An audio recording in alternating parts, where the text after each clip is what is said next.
नमस्कार दोस्तों, आज आपका पुनः स्वागत है वायरल टॉपिक में। आज हम वायरल टॉपिक में लेकर आए हैं पीएम सूर्यघर मुफ्त बिजली योजना। यह योजना भारतीय किसानों और परिवारों के लिए बेहद खास होने वाला है और इसी प्रकार हमारे आगामी यानी होने वाले कॉम्पिटिटिव एग्जाम की परीक्षाओं के लिए भी खास होने वाला है। इसलिए हमने चर्चा के मुद्दे में इन्हें रखा है। तो आइए देर ना करते हुए आरंभ करते हैं।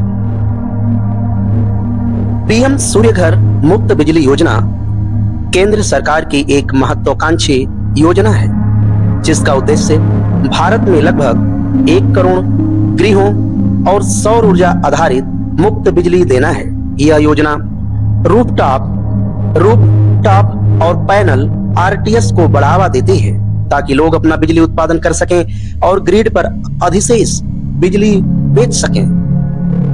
यानी जब से यह योजना प्रारंभ हुई है, बैंकों द्वारा लाखों लोन स्वीकृत हो चुके हैं और राज्यों में इस योजना को लागू करने की गति तेज हो गई है।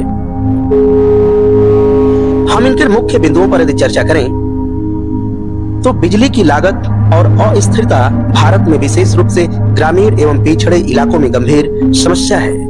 भारत में नित्य प्रति बढ़ते खर्च, खपत व जलवायु लक्ष्य नेट जीरो रिन्यूएबल टारगेट्स को ध्यान में रखते हुए घरेलू और सौर ऊर्जा को बढ़ावा देना आवश्यक है।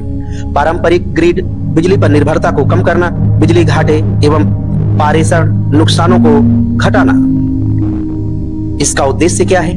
लगभग 1 करोड़ गृहों को रूफटॉप और बिजली से जोड़ना, प्रत्येक पात्र घर को प्रतिमाह 300 यूनिट तक मुफ्त बिजली देना, स्वच्छ ऊर्जा को घरेलू स्तर पर अपनाना व ऊर्जा आत्मनिर्भरता बढ़ाना, सरकार को बिजली उत्पादन लागत और सब्सिडी बोझ में दीर्घकालिक बचत यानी 75,000 करोड़ वर्ष अनुमान है यदि यह योजना सफल हो जाती है। तो योजना की रूपरेखा पर यदि हम प्रकाश डालें तो लॉन्च इसकी तिथि यदि हम देखें तो 15 फरवरी 2024। केंद्रीय मंत्रालय पर चर्चा करें तो ministry of new and renewable energy MNRE, ministry of new and renewable energy MNRE। अवधि इसकी रखी गई है फाइनेंशियल ईयर 2023-24 से फाइनेंशियल ईयर 2026-27 तक। सब्सिडी की यदि संरचना हम कहें तो लगभग 2 किलोवाट से छोटा और 2 किलोवाट के बराबर तक की प्रणाली पर 60% तक की सब्सिडी और 2 से 3 किलोवाट तक 40% तक सब्सिडी अतिरिक्त दी जाएगी। वित्त पोषण और लोन की यदि चर्चा करें तो सार्वजनिक क्षेत्र के बैंकों द्वारा स्वीकृत लोन यानी 5.79 लाख आवेदन 10,907 करोड़ हो चुके हैं। आवेदन एवं पोर्टल पर यदि चर्चा करें तो जन समर्थ पोर्टल पैनल pm-suryaghar.government.in से एकीकृत किया गया है। क्रियान्वयन एजेंसियां राष्ट्रीय स्तर पर NPIA, राज्य स्तर पर SIA यानी डिस्कॉम आदि DISCOM। अतिरिक्त प्रोत्साहन की यदि हम बात करें तो शहरी पंचायती संस्थाओं को प्रति RTS स्थापना पर 1,000 रुपया प्रोत्साहन दिया जाएगा। ताजा समाचार की यदि हम चर्चा करें तो सितंबर 2025 तक सरकारी बैंकों ने 5.7 लाख लोन आवेदन स्वीकृत किए हैं, जिनकी राशि 10,907 करोड़ तक पहुंच गई है। भारत में अब तक 20 लाख से अधिक घरों में RTS सिस्टम स्थापित हो चुके हैं और अगले चरण में 30 लाख और जोड़ने की योजना है। लेकिन कुछ राज्यों में क्रियान्वयन चुनौतियां जैसे कर्नाटक मुफ्त बिजली नाम की चिपचिपाहट के कारण 95% आवेदन लंबित हैं। द टाइम्स ऑफ इंडिया के अनुसार यह बात कही गई है। केरल RTS आवेदन शुल्क और पंजीकरण शुल्क को माफ करने का निर्णय लिया गया है। टाइम्स ऑफ इंडिया के अनुसार दिल्ली 17,000 प्लस रूफटॉप प्रणाली स्थापित, डिस्कॉम अधिक योजनाएं ले रहे हैं। महाराष्ट्र स्मार्ट सोलर योजना के रूप में राज्य स्तर पर अतिरिक्त सब्सिडी दी जा रही है। यूपी में जुलाई 2025 में एक दिन में सबसे अधिक रूफटॉप और स्थापना रिकॉर्ड हुआ था। टाइम्स ऑफ इंडिया के अनुसार इनकी चुनौतियां और इनका लिमिटेशन क्या है, चैलेंजेस एंड लिमिटेशन। नामकरण भ्रम, मुफ्त बिजली नाम से जनता को यह आशा हो जाती है कि बिजली बिल शून्य रहेगा, लेकिन असल में यह योजना सौर उत्पादन क्षमता और सब्सिडी पर आधारित है। कर्नाटक में इस भ्रम ने आवेदन लंबितों को बढ़ाया। वेंडर सप्लायर देरी एवं गुणवत्ता विक्रेताओं की देरी, उपकरणों की आपूर्ति समस्या, गुणवत्ता नियंत्रण की चुनौतियां अक्सर रिपोर्ट की गई हैं।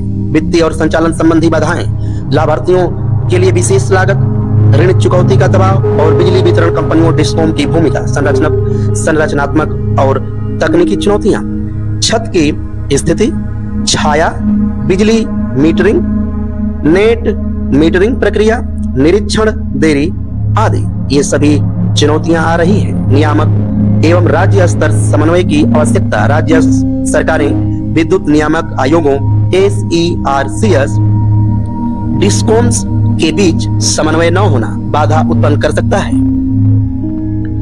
इनके मूल्यांकन और सुझाव पर यदि प्रकाश डालें, सकारात्मक प्रभाव सबसे बड़े हम लोग देखने का प्रयास करेंगे।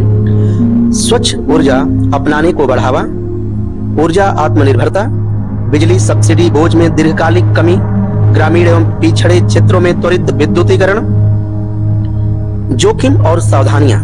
योजना का उपयोग मुख्यतः उन घरों द्वारा किया जाएगा जिनकी छत पर्याप्त है। यह असमानता बढ़ा सकता है। निर्वहन और निगरानी की कमी से भ्रष्टाचार या गड़बड़ी की संभावना है। डिस्कॉम की राजस्व हानि और लोड मैनेजमेंट का दबाव भी है।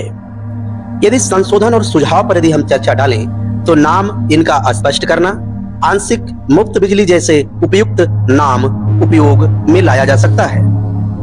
गुणवत्ता नियंत्रण एवं विक्रेता प्रमाणन सख्त करना, लोन पुनर्भुगतान अवधि और ब्याज दरों को बिजली बचत के अनुरूप अनुकूल बनाना, राज्य स्तर पर अतिरिक्त प्रोत्साहन योजनाएं जैसे महाराष्ट्र स्मार्ट लागू करना, छत न हो ऐसी स्थिति में साझा और पार्क या सामुदायिक और समाधान देना। यदि हम यूपीएससी दृष्टिकोण से महत्व इस पर प्रकाश डालें तो यूपीएससी दृष्टिकोण से क्या महत्व है? सामाजिक न्याय, गरीब एवं मध्यम वर्ग के लोगों को लाभ, ऊर्जा नीति, भारत के नवीकरणीय ऊर्जा लक्ष्य, ऊर्जा विविधीकरण, संविधान व साधन शासन यानी केंद्र राज्य समन्वय, स्थानीय शासन की भूमिका, वातावरण एवं जलवायु परिवर्तन, कार्बन उत्सर्जन में कमी। आर्थिक दृष्टि से यदि देखा जाए तो सब्सिडी बोझ में कमी, नई अर्थव्यवस्था की शुरुआत। दोस्तों, हम यहीं पर इस वीडियो को समापन करना चाहेंगे। यदि आपको यह वीडियो अच्छी लगी तो हमें लाइक करें, सब्सक्राइब करें और कमेंट में जरूर अपनी राय दर्ज करें कि आपको कैसी वीडियो पसंद आई और आपको भविष्य में कैसी वीडियो की आवश्यकता है। हमें जरूर कमेंट में अपनी राय लिखें। थैंक यू, धन्यवाद।